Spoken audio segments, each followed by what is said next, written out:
প্রধানমন্ত্রীর প্রতিনিধি যিনি রাজভবনের লাটু সাহেব, মেয়েরা যেতে পারছে না ভয়, আমি তো কনস্টিটিউশনাল ক্রাইসিসে পড়ে যাচ্ছি, প্রয়োজন থাকলেও অন্য জায়গায় কথা বলতে হবে, কিন্তু রাজভবনে ঢুকতে পারছি না কারণ ভয় পাচ্ছি।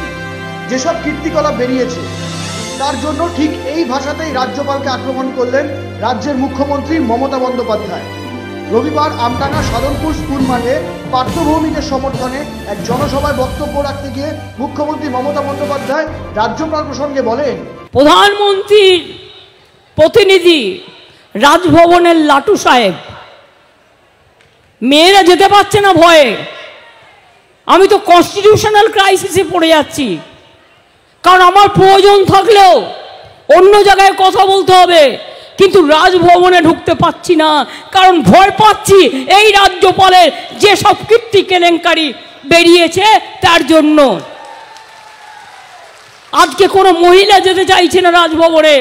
কি প্রধানমন্ত্রী, আপনার উচিত ছিল না তাকে পদত্যাগ করিয়ে সরিয়ে নেওয়া? কৌশিক সেনগুপ্ত, অঙ্কিত মুখার্জি রিপোর্ট, নজরে বাংলা।